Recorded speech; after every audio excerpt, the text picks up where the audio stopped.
ala rasulihil kareem, amma ba'd. If you miss parts of the story, you won't be able to understand everything. So there's 3 parts.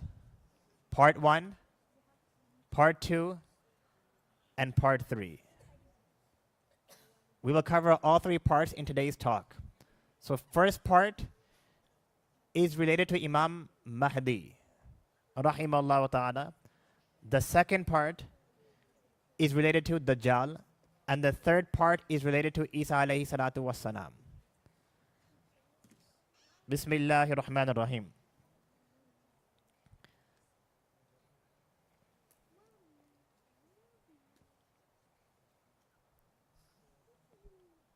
Friends, before we cover very important parts of Dajjal's occurrence and emergence, first I want to mention some background facts and some information in order for you boys to get a better understanding of how this will all happen. So let us start with the appearance of Imam Mahdi. Before Imam Mahdi's appearance, rahimallahu ta'ala, there will be severe fighting among the Muslims and non-Muslims. And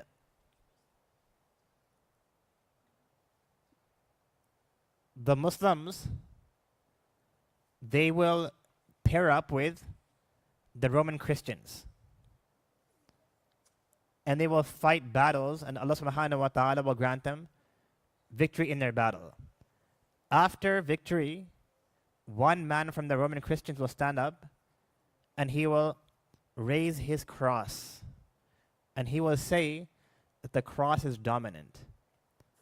So when the Muslim army sees this, one man from among the Muslim army will emerge and take this person down. This will cause a disagreement and dispute. And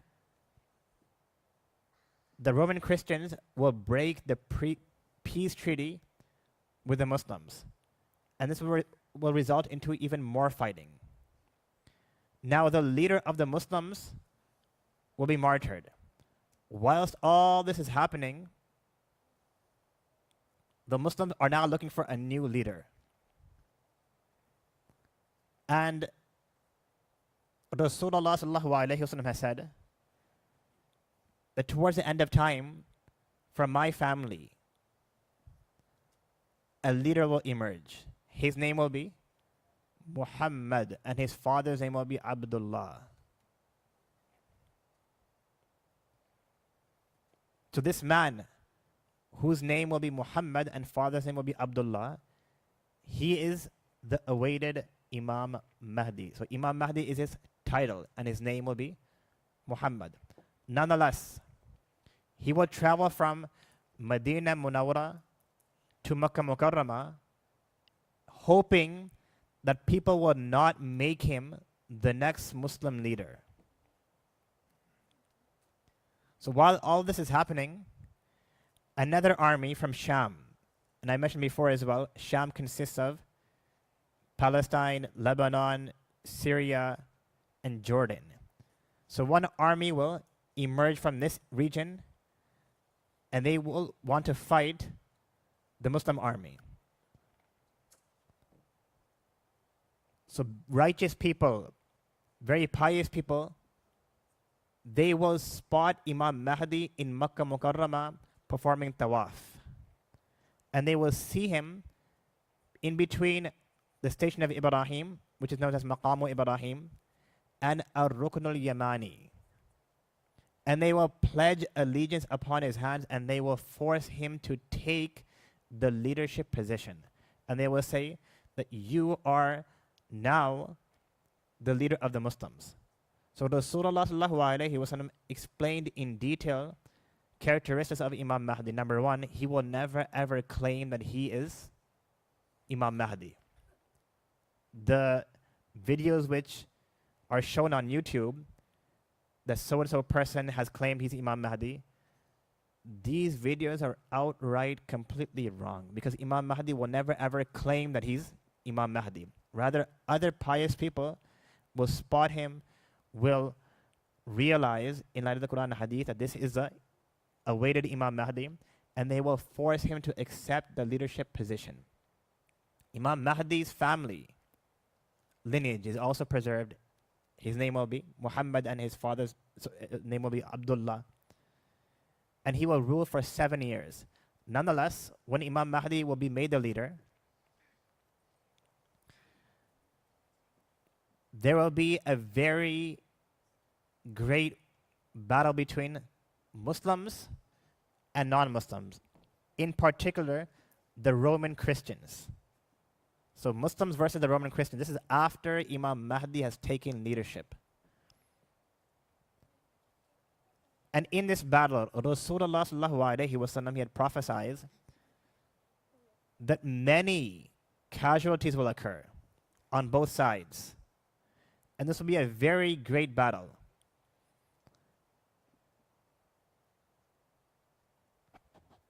This battle will last for 4 days. On the 4th day, Allah subhanahu wa ta'ala will grant victory to the Muslims.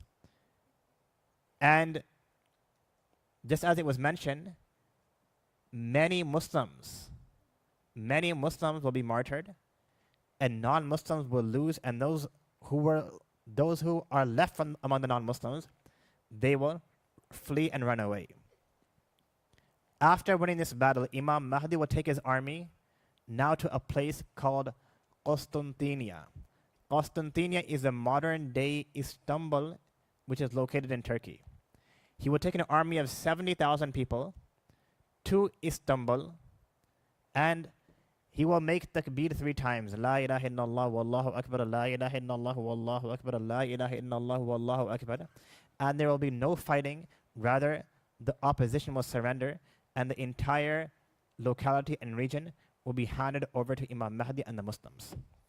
They will conquer this region, and whilst this is happening, a false lie, a rumor was spread that Dajjal has now emerged from the region of Sham. So immediately, Imam Mahdi and his entire army will leave all the spoils of war, and they will rush towards that region.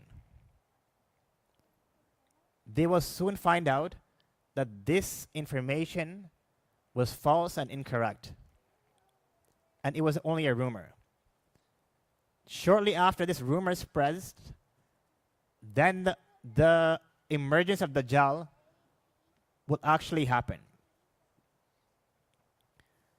There will be a group of people from among this army who will try to harm the Muslims.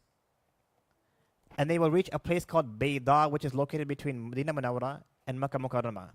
And when they reach this region known as Bayda, Allah subhanahu wa ta'ala will instruct the earth, the ground, to swallow them. So they will be swallowed into the earth, the enemies of Islam, and Dajjal and his army will be waiting for Imam Mahdi and his army. So Dajjal and his army will be making their way to a specific point in Sham, and likewise Imam Mahdi will be heading towards that same point. And as Imam Mahdi rahimahullah ta'ala is heading towards that point, that's when Allah subhanahu wa ta'ala will send down Isa alayhi salatu wasalam. And before I go into further detail, Rasulullah sallallahu alayhi wasallam has explained to us a lot of detail about Dajjal. And Dajjal is the biggest fitna, the biggest trial, the biggest tribulation, the biggest ordeal that shall fall on the face of this earth.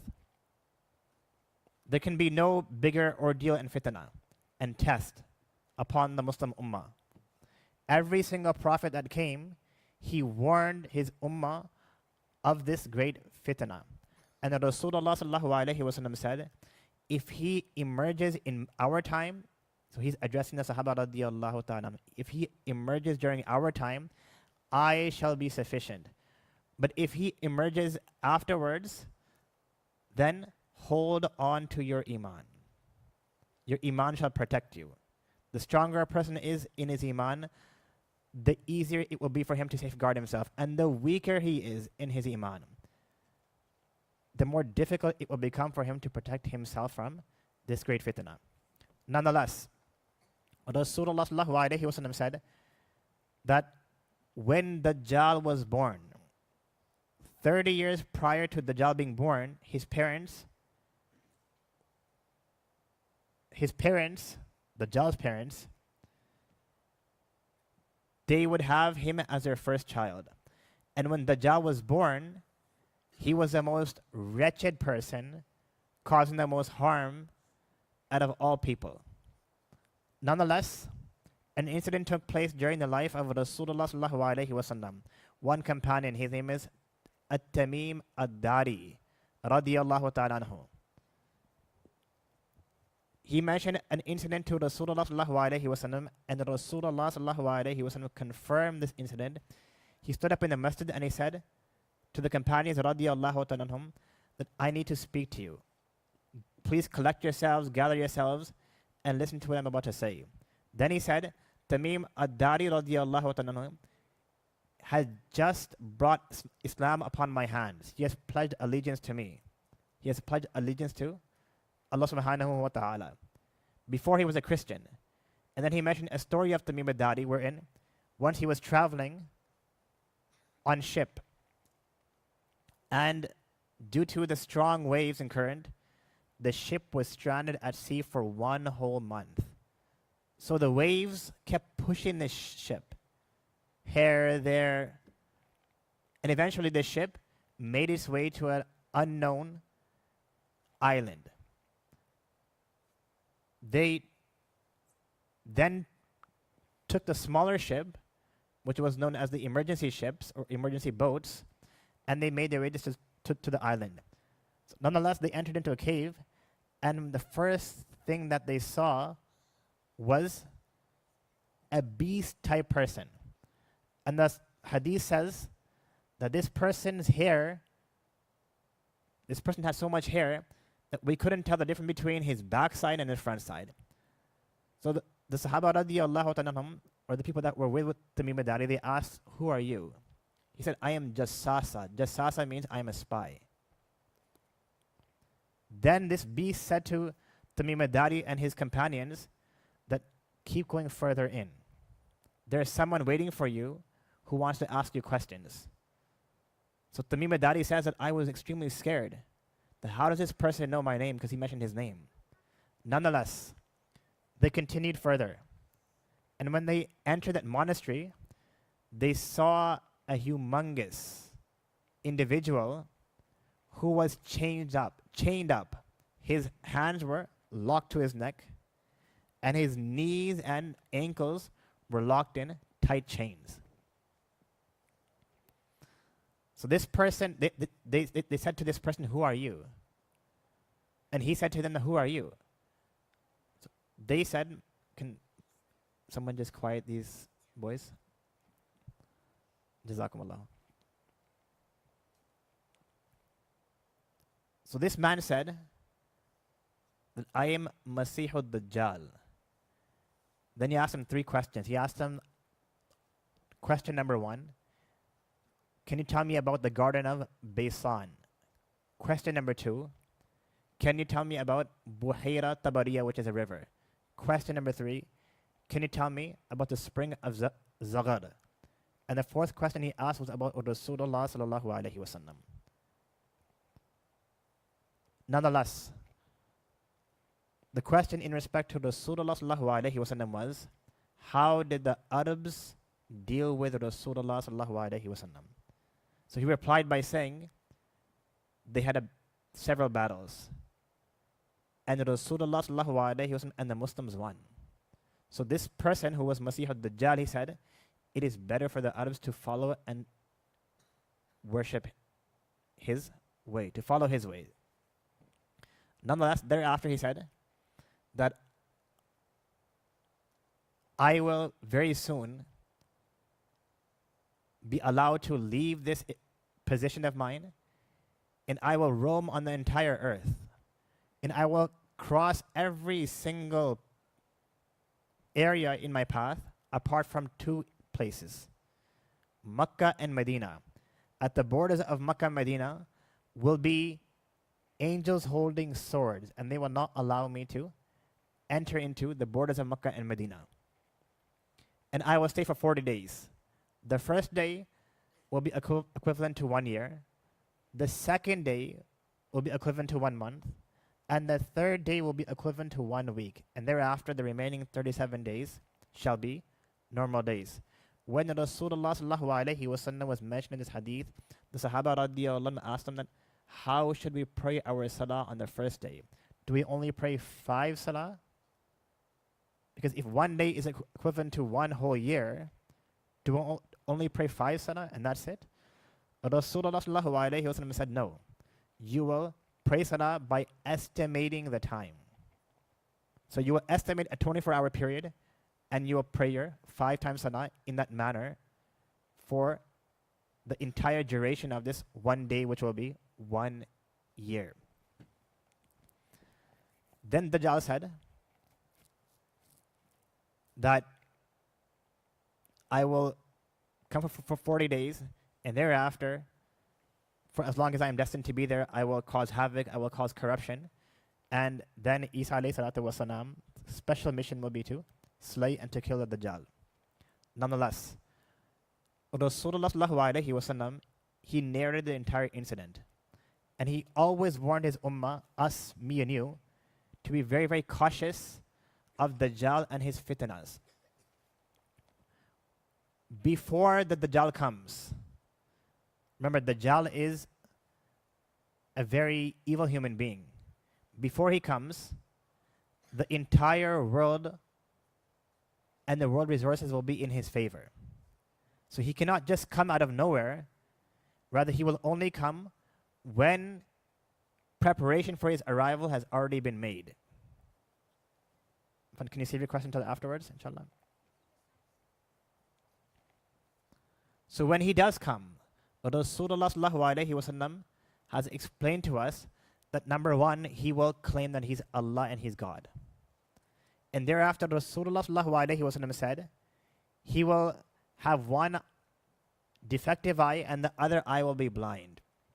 We find both narrations that the right eye will be blind or the left eye will be blind. Nonetheless, one will be blind and the other one will be defective.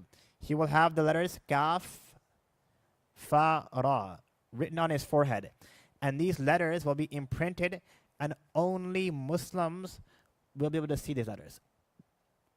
And he will go around and he will call people towards believing in him as God and Allah.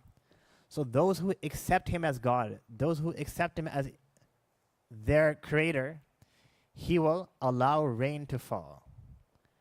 And he will make the ground fertile for them. They will have food, they will have drink. And those people who reject his message, they will have to go through severe droughts.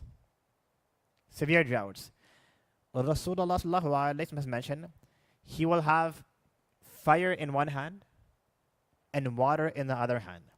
And thereafter he mentions, if he approaches you, you go towards the fire, because his fire is actually Jannah, according to one narration, or cold water, according to another narration. And his water is actually Jahannam.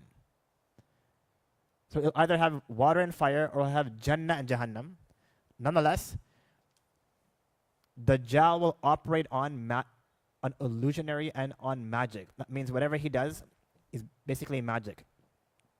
We find 3 narrations wherein, in one narration he mentions that Dajjal, or it has been mentioned that the Dajjal will kill a camel, bring the camel back to life, and he will tell his followers that, look, I have killed this camel and brought it back to life. Now do you accept me as your God? According to one narration. According to another narration, he will kill one father and one son and bring them back to life. But we find in the books of Hadith that they were not brought back to life because Dajjal had magical powers. Rather, he will allow shayateen to enter into their bodies and to make it seem like they are back, like they are brought back to life, whereas they are not actually brought back to life. So it will seem like an illusion and it will seem real. However, the shayateen will be working alongside with Dajjal. One man will approach Dajjal from Medina Munawwara. And Medina Munawwara is that place wherein Rasulullah sallallahu alayhi wasallam said, "Hadihi tayyiba, hadihi tayyiba, hadihi tayyiba." This is the sacred Medina. This is the sacred Medina. This is the sacred Medina. This is the area where Dajjal will not be allowed to enter. So Dajjal will set camp outside Medina Munawwara, and one man from among the best people, he will confront the Dajjal, and Dajjal will say to his people, "Watch, I will kill this person and I will bring him back to life." So he will split him into two pieces. And then he will bring him back to life and he will say, "Look, didn't I tell you that I have the powers to bring this person back to life?" When this person is brought back to life, this person will say, "Now I am convinced even more that you are that same Dajjal which Rasulullah sallallahu alayhi wasallam used to warn us about." Now keep in mind, Dajjal will not be able to harm anyone apart from this one individual. He will try to mislead everyone and try to corrupt people's beliefs, and many of his followers will be non-Muslims, and unfortunately, many of his followers who will have weak iman will be Muslims. They will give in to his fitnah, trials, and tribulations. Now, when Dajjal's army meets up with Imam Mahdi's army, let's say at point A in Sham, that's when Allah subhanahu wa ta'ala will allow Isa alayhi salatu wasalam to come down from the second heaven, and he will meet him at the station of Lud. And as soon as Dajjal lays his eyes on Isa alayhi salatu wasalam, he will turn his back and he will start running. Isa alayhi salatu wasalam will pursue him and he will slay him with his sword. Now, we find a hadith of Rasulullah sallallahu alayhi wasallam that if Isa alayhi salatu wasalam did not pursue the Dajjal and not follow him, Dajjal would dissolve as salt dissolves in water. So after Dajjal and his followers are killed, Isa alayhi salatu wasalam will be the leader and he will rule for 40 years. Everyone will be a Muslim. There will be peace, harmony, goodness on the face of this earth. Now let's go over the questions. Can anyone... Yes, my friend, your question. Yes. He will kill them, according to one narration, and when he brings them back to life, because when a person passes away, he can't come back to life, so the father and son will remain dead, but two shayateen will appear in human form, and it will seem like they were the father and son. Yes. Most probably Muslims, because the Dajjal will only harm those people who do not accept his message. Those who accept his message, they will get all the amenities, all the facilities. Okay, friends, I need someone to tell me who Imam Mahdi was. Who was Imam Mahdi? Akif, is that right? Hassan? Sorry? Never mind, Hassan?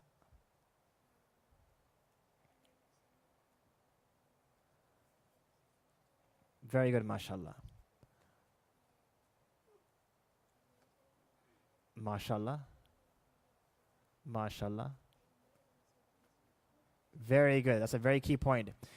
All of these people who claim to be Imam Mahdi on YouTube, are they the real Imam Mahdi?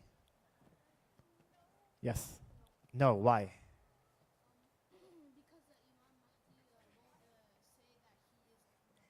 Yes. Rather, Imam Mahdi, When he left Medina Munawwara to Makkah Mukarramah, what did he desire inside? Who knows? What did Imam Mahdi desire inside? Yes. MashaAllah. He never ever wanted the leadership position. Okay? When Imam Mahdi is granted the leadership of the Muslims, will Allah grant his army victory or loss? Hands up. Uthman. Victory, mashallah. Can you go over some details of the battle between the Roman Christians and the Muslims?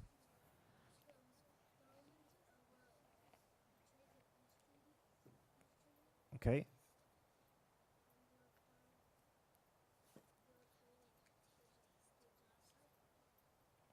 No, before that. Yes. Yes. Akif, right? Friends, please listen. Akif?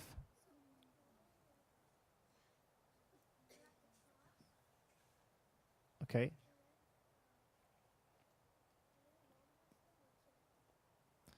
After that, after Imam Mahdi takes the leadership position, what happens? Remember, the Roman Christians and Muslims fight. What happens in the battle? Yes.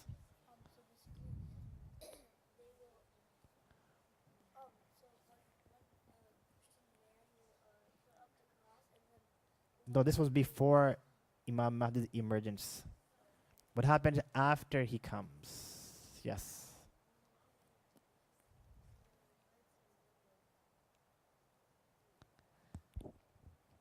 Okay, who knows? Yes, my friend. What's your name? Zuhair.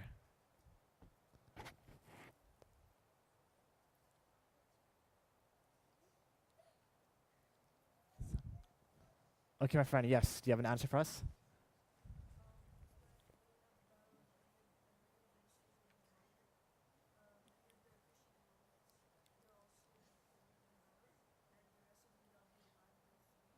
Yes, very good, mashallah. After Imam Mahdi becomes victorious, where does he go next? Who knows? Where does he go next? Ibrahim. Very good. He goes to Istanbul, Constantinople with how many people? 70,000. Then what where does he go from there? Then he goes to Sham. Why does he go to Sham? Yes, there's a false rumor that Dajjal has now appeared. And when they make their way towards Sham, they realize that he did actually appear after this information was spread. What happens when the two armies are now about to meet? Hands up, please. When Dajjal and his army, who also have 70,000 soldiers, and Imam Mahdi and his army, which also is equipped with approximately 70,000, when they are about to meet and preparations are being made to fight, what happens? Yafia.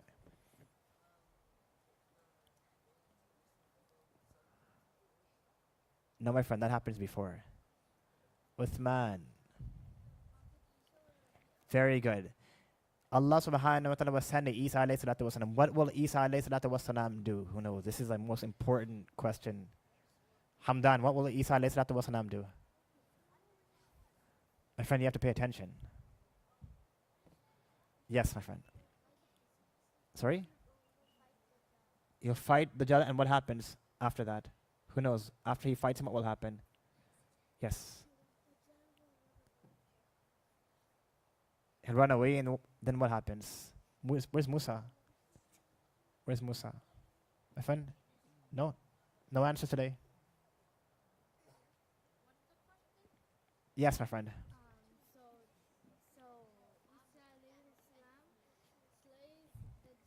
Yes.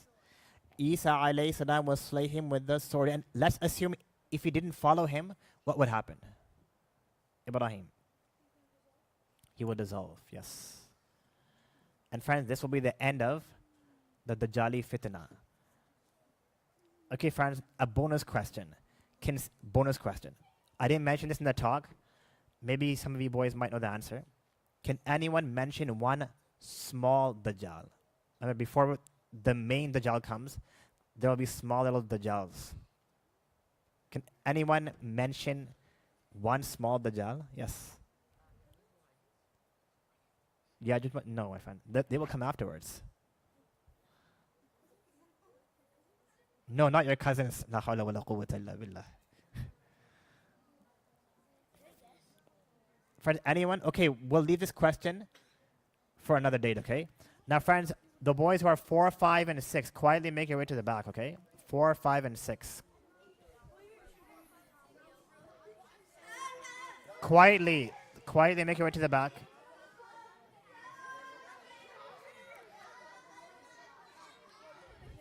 Okay, 7, 8, and 9-year-olds. Okay, everyone else.